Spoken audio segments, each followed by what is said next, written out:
Welcome, ladles and jelly spoons, to another Retro Roundup, broadcasting to you from the only airborne subterranean studio in the UK, your very own orbital broadcast bunker. We are here to dive into the digital depths of gaming history, and by depths I mean some absolute classics from the last 30 years.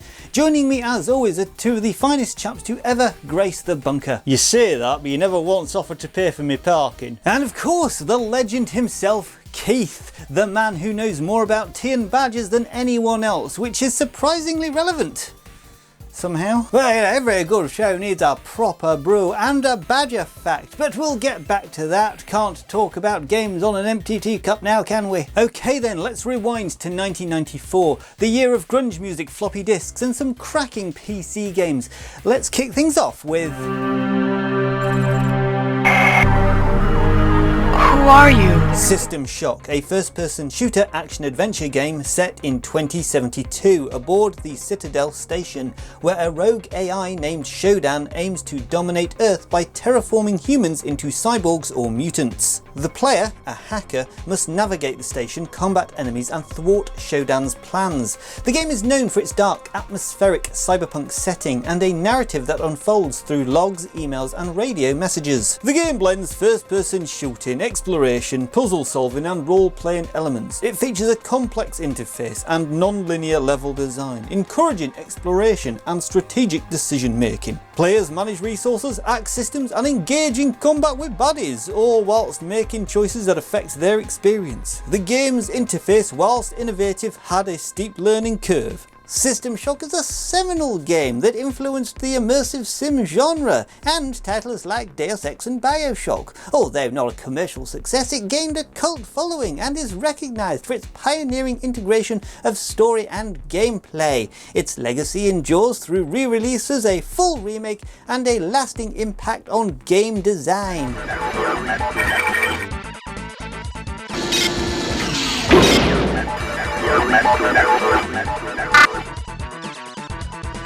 This one was like stepping into the future, an immersive cyberpunk nightmare where Shodan decides to play God. Ah, Shodan, it's like HAL 9000 but with more sass and less patience. Because, you know, what's the point of an evil AI if it doesn't taunt you whilst you're getting lost in a space station? So was Shodan the one making the tea?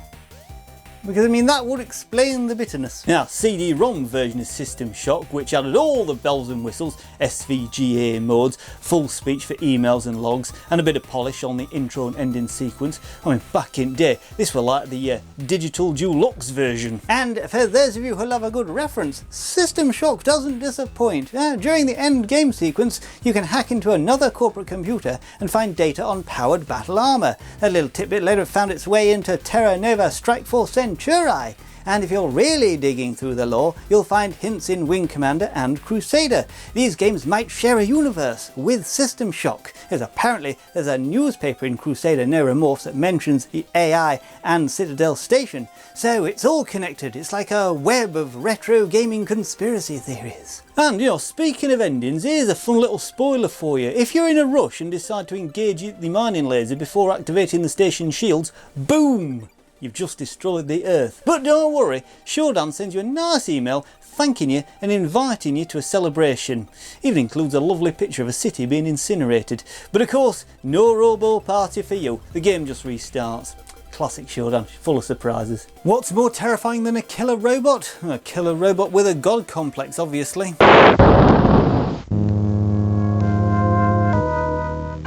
Master of Magic, released by Simtex and published by Microprose, is a turn-based strategy game set in a fantasy world where players assume the role of a powerful wizard.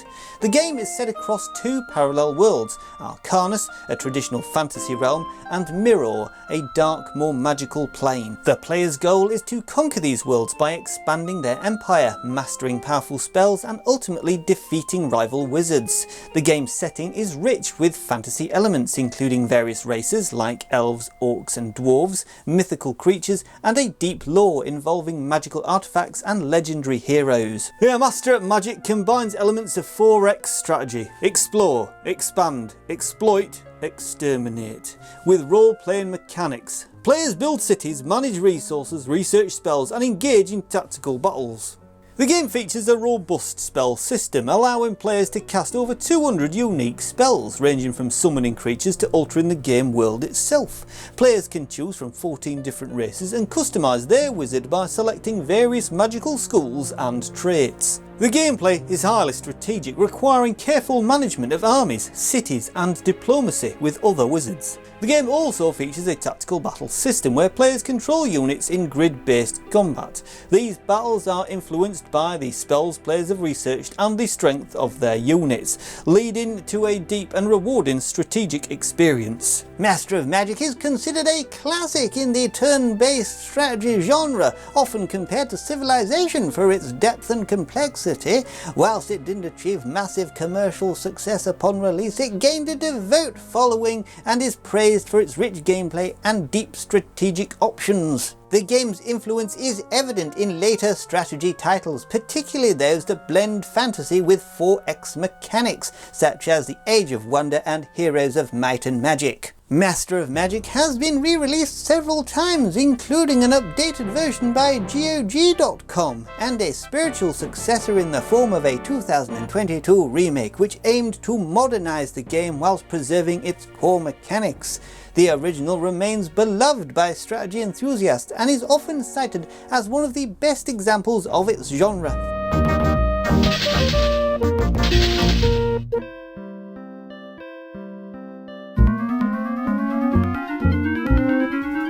Same year, different vibe. This one was pure fantasy strategy. You've got wizards, mythical creatures and a world to conquer. Think Civilization, but with more fireballs and less bureaucracy. And because of that, Master of Magic gets this month recommended for Mr. B. I will survive. You do know we stopped watching these videos, don't you? Well, who else are we recommending these games to then? I mean, I tried to teach Benji the Badger how to play Dark Souls, and all that happened was that chap in game caught rabies when Benji couldn't defeat the Taurus demon. Anyway, I just want to remind you all that the court case is on Thursday. Anyway, back to gaming. The original release of Master of Magic was so buggy it were practically unplayable. Microprose, bless their souls, had to scramble to release a patch and eventually an entirely new version of the game. This version came with a different manual and a disc. If you've got your hands on one of these original versions, well, I mean, you're sitting on a collector's item. Just think of it as owning a rare stamp. A stamp that if you lick, your post will almost certainly get lost. And for those who don't give up easily, there's an unofficial fan-made patch, version 1.40. This is the community's love letter to the game, fixing bugs that Microprose didn't catch, and even tweaking the AI to be a little bit more competent. It's like giving your clunky old car a tune-up and suddenly you've got a Dodge Viper engine in a Reliant Robin. A bit like fixing a teapot, you know, you patch it up and suddenly your brew is chef's kiss. Now, fast forward to 1999. The world is freaking out about Y2K, so what better way to distract yourself than with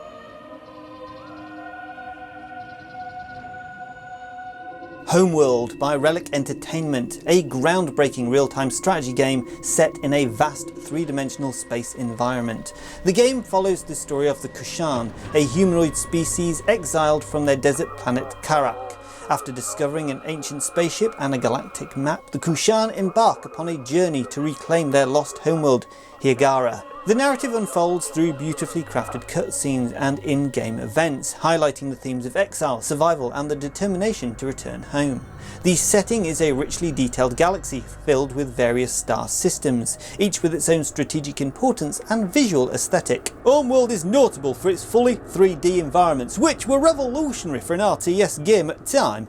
Players control a fleet of starships ranging from small fighters to massive capital ships, and must manage resources, conduct research and engage in tactical space battles. The game's 3D space combat allows for complex manoeuvres and strategies, as players must think in all three dimensions when positioning their fleets and attacking the baddies. Resource management involves harvesting materials from asteroids and derelict ships, which are then used to build and upgrade your fleet. The game's missions are diverse, including objectives such as escorting convoys, capturing enemy vessels and surviving ambushes. The persistent nature of the fleet, where units and resources carry over from mission to mission, adds a layer of strategic depth, as losses in one battle can affect future engagements. Homeworld is widely regarded as one of the most innovative and influential real-time strategy games ever made, don't you know? Particularly for its introduction of fully 3D space combat.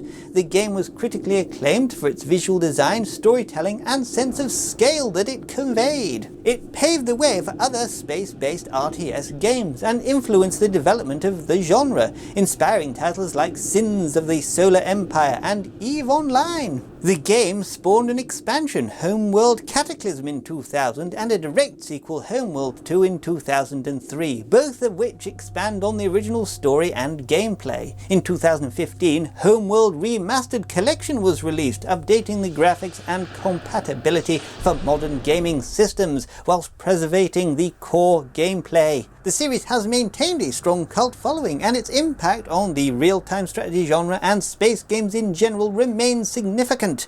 Homeworld is often cited as a benchmark for quality and innovation in game design.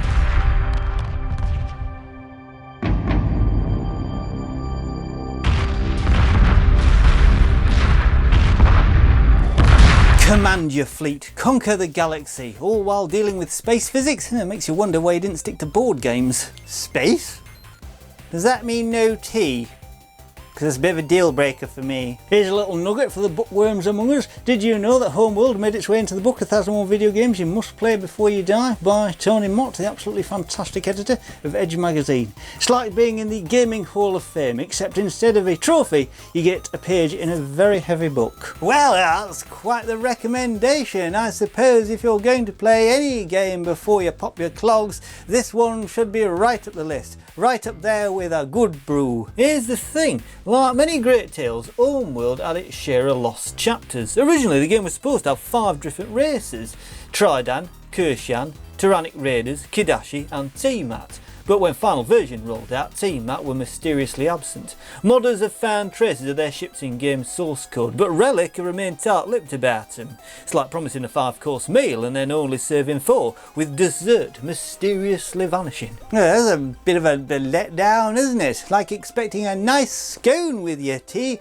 only to find a badger's nicked it. Exactly, Keith. And speaking of hidden treats, here's one for the movie buffs among us. After mission 7, if you check your autosaves, you'll find some labelled Tenhauser Gate. That's a little nod to Blade Runner, a line from the dying words of replicant Roy Batty. A bit of cinema sneaking into your Space Odyssey there. Now, that's clever. A bit like finding a hidden stash of biscuits when you thought the tin was empty. It's always nice when a game gives a tip of the hat to the classics. Just goes to show Homeworld wasn't just about strategy, it had layers. So if Mr. B ain't gonna have a bash at Master of Magic, he should get his plucking fingers, I said plucking because he's a ukulele player, round Homeworld. And if Mr. B isn't going to play it, engage! Engage! With Homeworld. But if you don't fancy it, how about...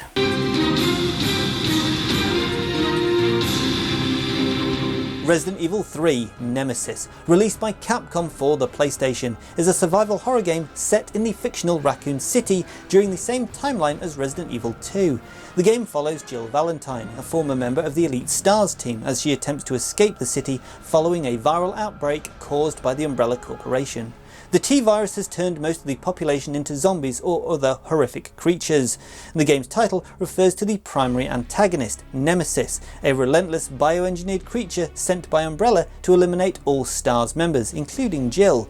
The setting is dark and atmospheric, with players navigating through the devastated streets, sewers and buildings of Raccoon City.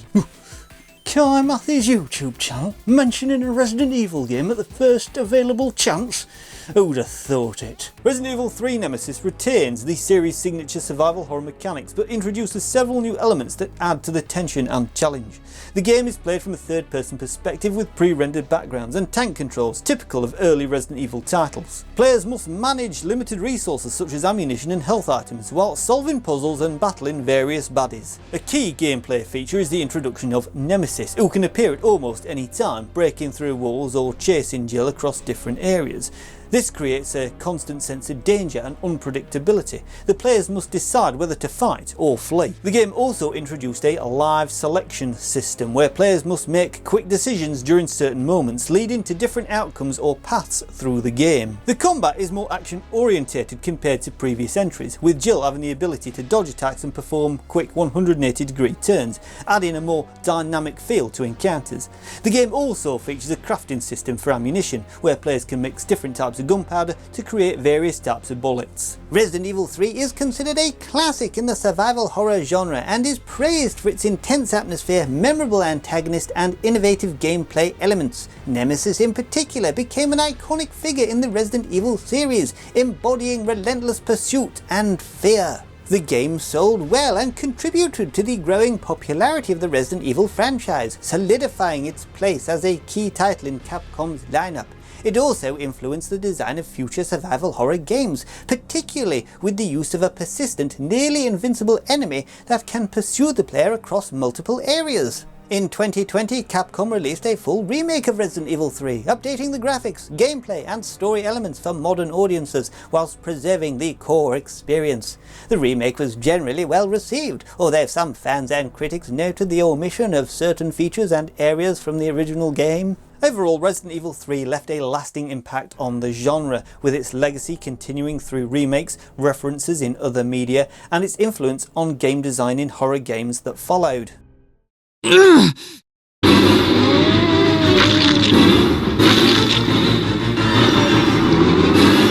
away! Oh, who could forget Resident Evil 3 Nemesis? Nothing says fun like being chased by a bioengineered monstrosity that can burst through walls. Nemesis is basically the original unwanted house guest. You know, Resident Evil 3 wasn't always meant to be the big story-driven game we know today. It actually started off as a little side project called Biohazard Gaiden. Just a little side story about trying to escape Raccoon City. Nothing too major. But then, as fate would have it, the PlayStation 2 was announced, and the original Biohazard 3 got bumped up to the PlayStation 2 and renamed Biohazard 4. And that little side story got promoted and became Resident Evil 3. Thank goodness, because, you know, without that little shuffle, we wouldn't have Jill Valentine dodging the Nemesis like he's an overzealous fan. Now, ladles and jolly spoons, I just want to point out that the story of how Resident Evil 3 became Resident Evil 3 is actually a little bit more complex. We actually did our own retrospective review of it back in the day, and you can watch that by clicking link in description down below. But before we move on, did you know they even turned the game into a book? S.D. Perrier wrote a novel adaptation in the year 2000, the fifth in her Resident Evil series. But here's the kicker, you know, she had to write a preface saying that it wasn't canon with her other books. Apparently she had made some changes in previous novels that would have made Resident Evil 3 impossible. So this one is a bit of an outlier in the literary world. That's still a good read though, just don't expect it to perfectly fit in with other stories. Kind of like trying to piece together a jigsaw puzzle where someone swapped out a few of the pieces. Now let's jump forward to 2004, an era where we're all trying to survive in games like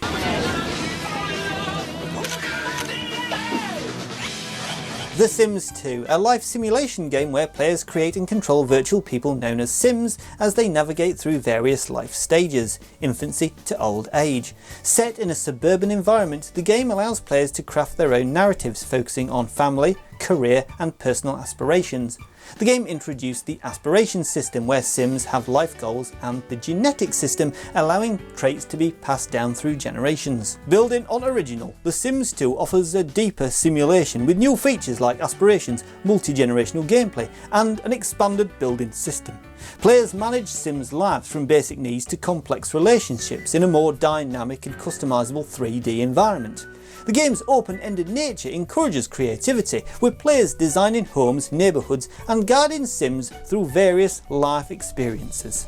The Sims 2 was a massive success, praised for its depth and creativity. It solidified the Sims franchise as a cultural phenomenon, appealing to both casual and hardcore video game fans, don't you know? The game influenced the life simulation genre, introducing features like generational gameplay and aspirations, which have become staples in future games. It spawned numerous expansions and maintained an active community, keeping it relevant long after its release. The Sims 2 is often considered one of the best entries in the series, with its innovation continuing to impact gaming.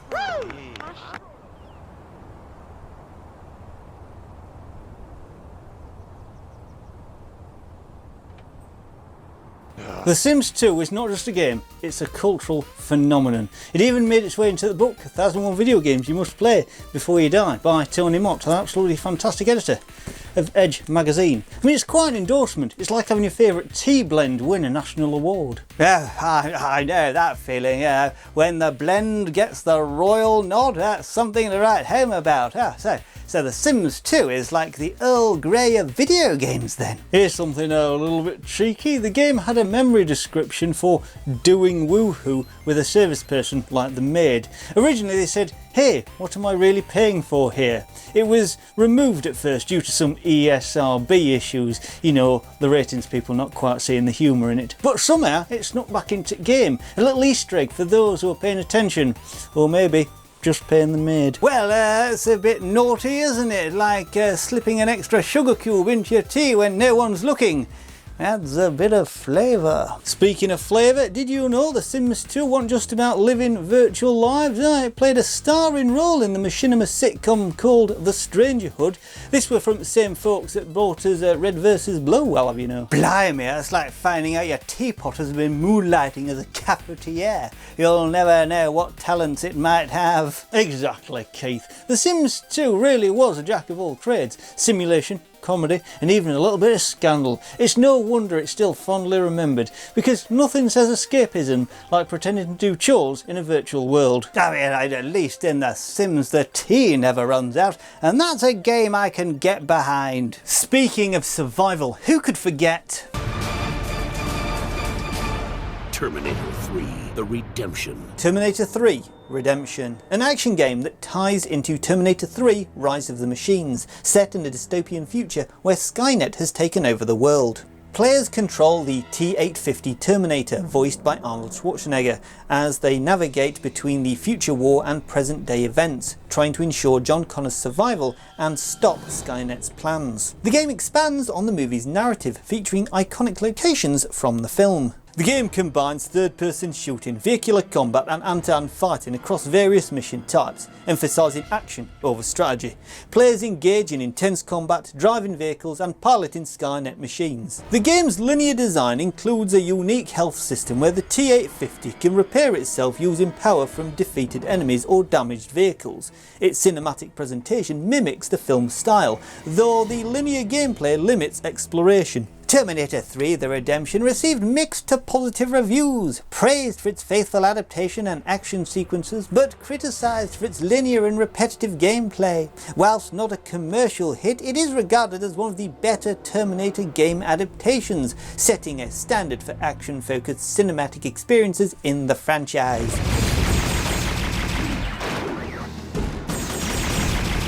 Fantastic. You're the T-850 trying to save John Connor and the human race whilst dishing out some serious damage. It's action-packed, but also, let's be honest, it's a good excuse to hear Arnold's voice. Because nothing motivates like hearing "I'll be back" for the millionth time. I told you we should have done Star Wars Battlefronts, also from 2004, a third-person shooter video game based on the Star Wars film franchise, developed by Pandemic Studios and published by LucasArts. First instalment in Star Wars Battlefront series, for God's sake. And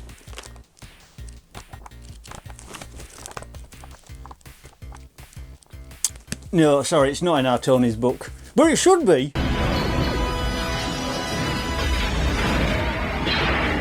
Alright, before we jump forward another decade, let's hit pause for a moment. If you're enjoying this nostalgic ride through gaming history, now's the perfect time to hit the like button and smash that subscribe button like you're taking down a T-850 in Terminator 3 The Redemption. And if you're feeling really generous, go ahead and share this video with your pals. After all, what's better than reminiscing about old games than dragging your friends into it too?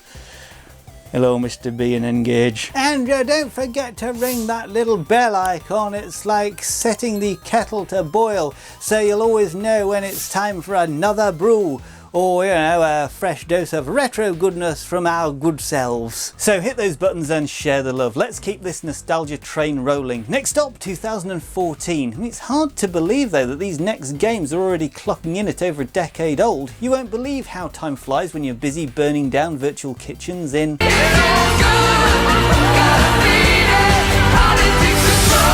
The Sims 4, a life simulation game where players create and control Sims in a suburban world. The game emphasises emotion-driven gameplay, where Sims' moods and feelings significantly affect their actions and interactions. Players craft their own stories as Sims navigate life stages, relationships and careers. Sims 4 introduces the emotion system, where Sims' behaviours are influenced by their emotional state. The game features an enhanced Creator Sim tool for detailed customisation and an intuitive build mode for designing homes. While it launched with some missing features, these were later added through updates. The game is heavily supported by DLC, adding new content and features over time. With things heating up, I'll get this budding couple feeling passionate. And Ollie's got one big question for Sophia. Would you like to see my rocket? The Sims 4, where they cranked up the emotions, doubled down on the customisation and gave you even more creative ways to accidentally set your virtual kitchen on fire. Or your virtual marriage. Who knew Sims could get so complicated? Complicated, but still, I bet they enjoy a good brew. Fun fact, the British drink around 100 million cups of tea in a day. That's dedication. 2 million of those are made and left to go cold after just one sip. Before we wrap up this month's Retro Roundup, lastly, we can't forget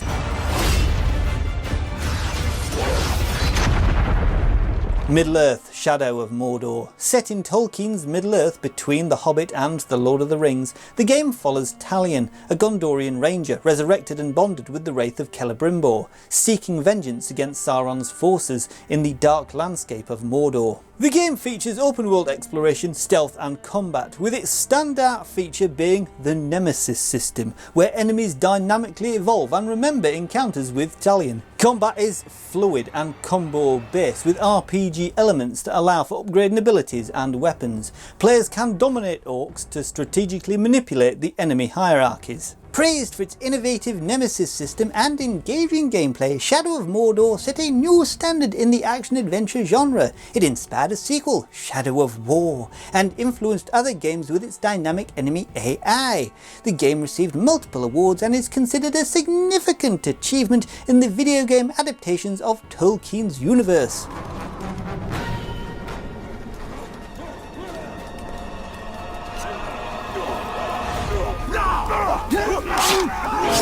Middle-earth: Shadow of Mordor, an action-packed adventure set in Tolkien's world. It introduced the world to the Nemesis system, where your enemies remember your actions. Kill an orc boss and he'll come back with a grudge. Kind of like trying to leave a party but getting stuck in an endless goodbye. Or like me, trying to get through a conversation with Keith without hearing about badgers. Well, Pat, badgers are quite misunderstood, but don't worry, I'll save the next fact for later. And on that note, let's wrap up this month's Retro Roundup. If you've enjoyed this trip down memory lane, don't forget to like, share and subscribe, and let us know your favourite retro game from today's bunch in the comments down below. Until next time, I'll leave you with this. Why isn't phonetically spelt the way it sounds? Cheerio, see you soon.